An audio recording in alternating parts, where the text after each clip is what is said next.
Today we're diving into something truly special.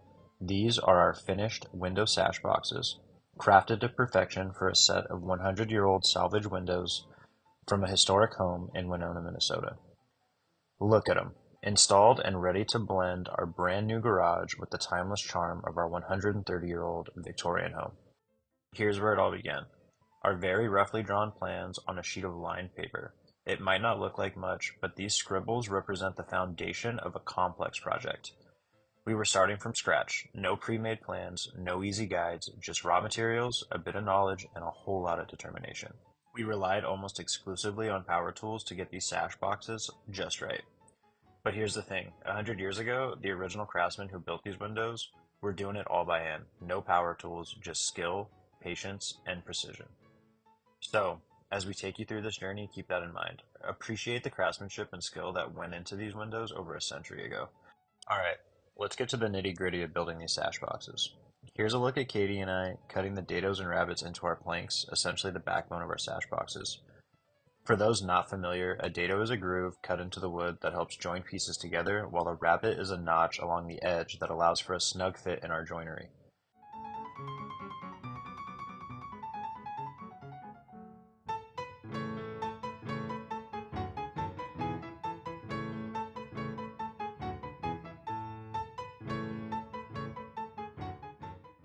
We're also cutting window stops and parting beads here, key components in these old school windows. The window stop keeps the lower and upper sashes in place, while the parting bead is a small strip that separates the upper and lower sashes, allowing them to slide independently. Now, we milled all of these at a full-size dimensional lumber, partly to save money, because, let's face it, none of this is cheap, and partly because nothing off the shelf would work for us without major modifications. These window frames are the definition of custom. Everything you see here is tailored to fit our exact needs, from the dados and rabbets for our wood joinery to the parting beads for our window sashes. It's this level of detail and customization that we're striving for that we really hope make these sash boxes something special. To get those parting beads and window stops just right, we used a thin rip jig on our table saw. This tool is a game changer when you need to rip thin strips of wood consistently and safely. A thin rip jig allows us to make repeated precise cuts without having to reset the fence each time. It not only speeds up the process, but also keeps everything safe by keeping our hands well away from the blade. Safety and efficiency, two things we don't compromise on here. And here they are, our freshly milled window stops and parting beads, along with the frame planks that have been sized, dadoed, and rabbeted to perfection. These pieces may look simple, but they're the result of careful planning, precise cutting, and a whole lot of attention to detail. Each one of these components is custom made to fit our sash boxes like a glove, ensuring everything comes together seamlessly. Next up, we're getting into the real precision work, measuring and re-measuring the mortise for the original sash pulleys that came with these windows. These pulleys are a crucial part of the sash system, and we wanted to make sure they fit perfectly.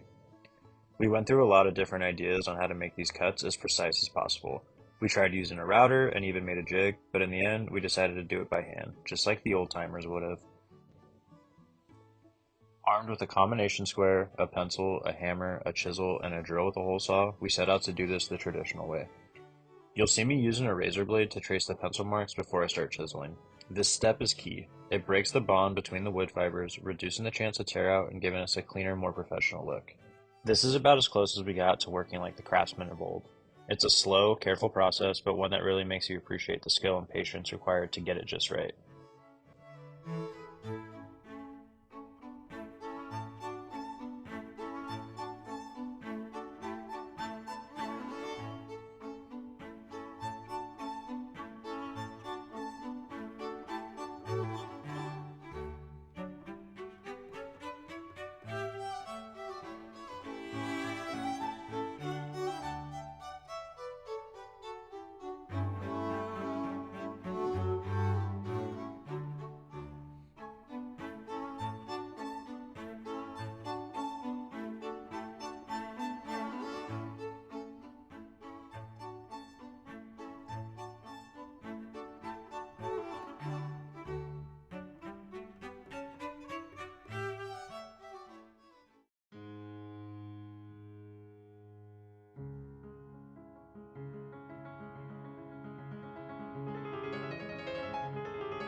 Now that our mortises are ready, it's time to fit the original sash pulleys into their new home.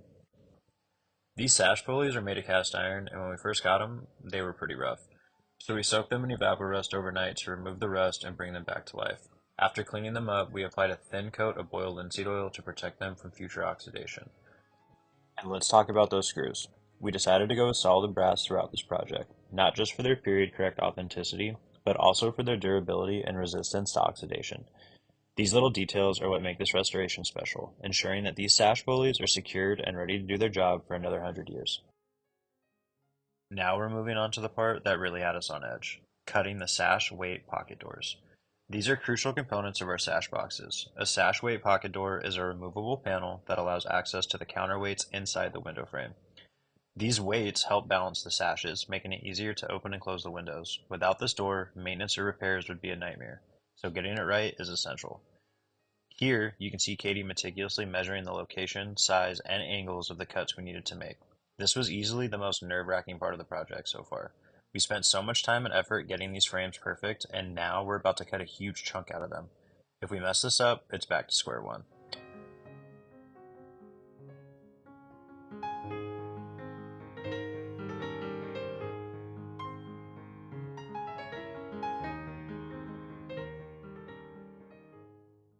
To make these cuts, we used a multi-tool along with a piece of wood we cut at a perfect 45-degree angle. This served as a jig or a blade rest, ensuring our cuts were precise and repeatable.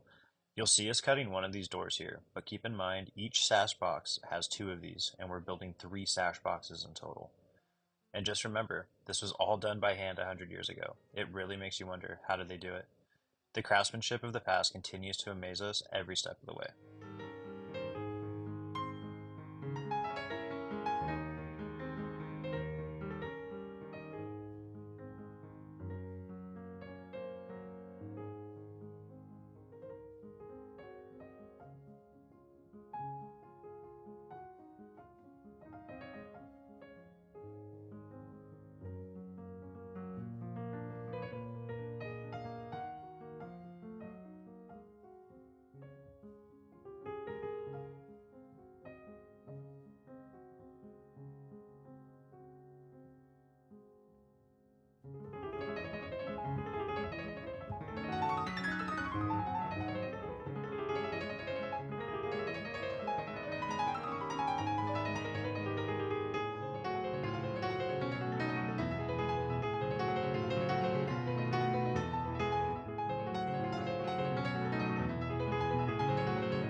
Now it's time to bring it all together.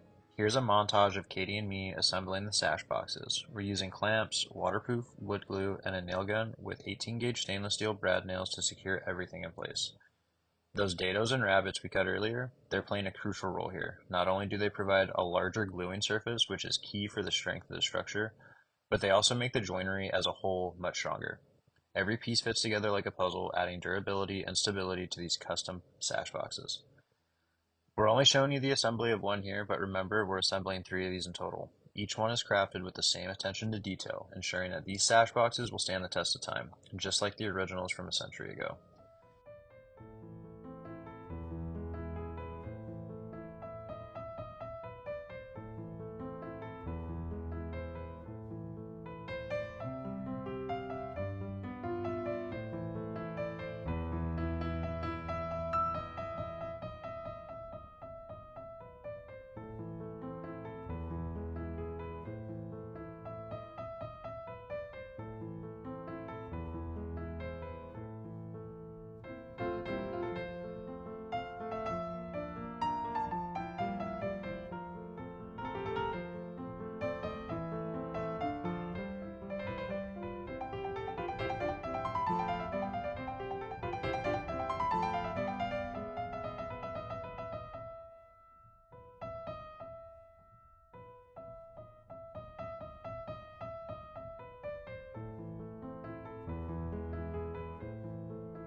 And here's the moment we've all been waiting for. Test fitting the windows into their brand new frames. Look at that fit.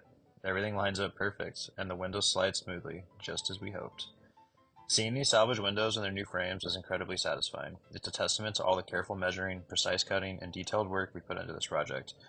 The fit is spot on, and it's all coming together just as we envisioned. This is what it's all about, blending the old with the new to create something truly special. We're one step closer to completing this restoration and making our new garage feel like it's been a part of our 130-year-old home all along.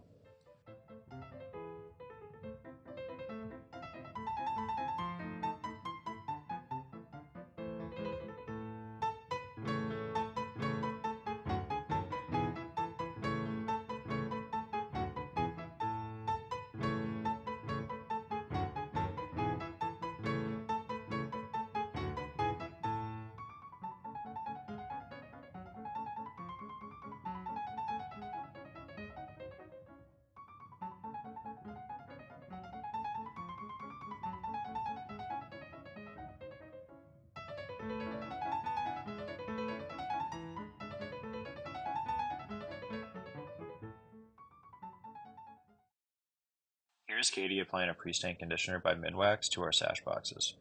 We chose pine for constructing these sash boxes for one main reason. It's a more affordable option, which helps us keep costs down. Pine is a softer wood though, and it's crucial to use a wood conditioner before staining it. A wood conditioner helps to even out the absorption of the stain, which prevents blotchiness and ensures a more consistent finish. Without it, softer woods like pine can absorb stain unevenly, leading to patchy results.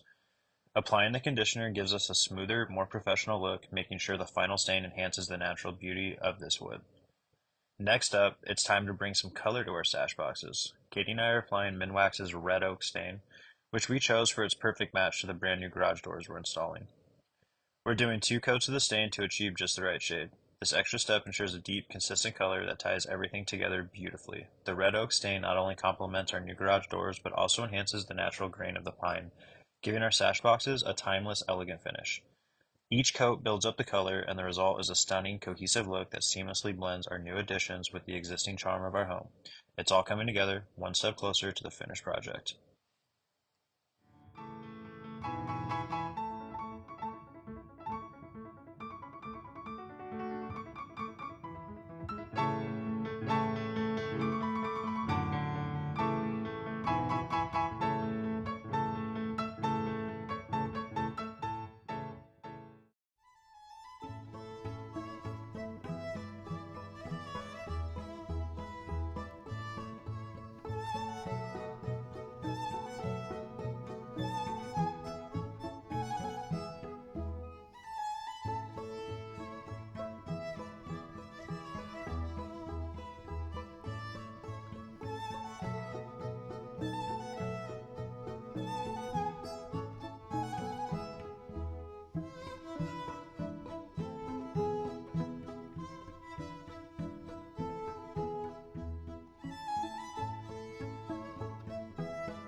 We're now moving on to one of the final steps, applying a clear coat. We're using Minwax Spar Varnish for this important task. Spar Varnish is designed for projects exposed to the elements, offering superior durability and resistance to moisture, UV rays, and temperature changes. Pine isn't very weather resistant on its own, so using Spar Varnish is crucial. While it's slightly more expensive, it provides a protection our pine sash boxes need to stand up to Mother Nature and keep them looking great for years to come. This clear coat will shield the wood from the elements, preserving the finish and ensuring our sash boxes remain in excellent condition. It's the final touch that makes all the difference.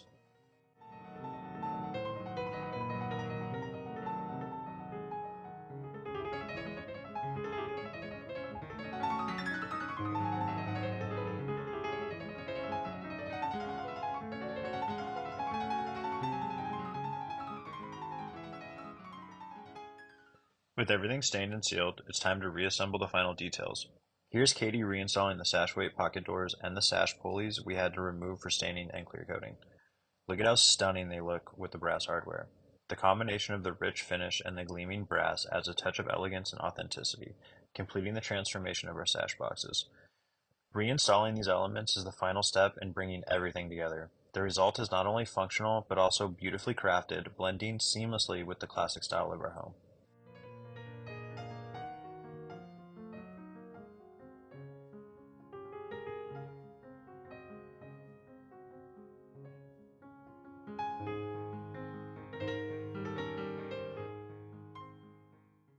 And here they are, the finished sash boxes installed and with the windows in place. It's been a rewarding journey from start to finish. We've thoroughly enjoyed building these and diving into the history of windows.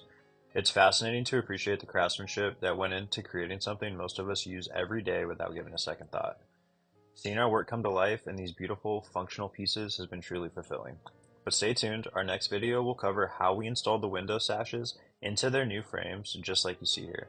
We'll share all the details and steps involved in this crucial part of the process. Thank you so much for watching and supporting our project. Don't forget to like, comment, and subscribe, and we'll see you on the next video. Stay tuned.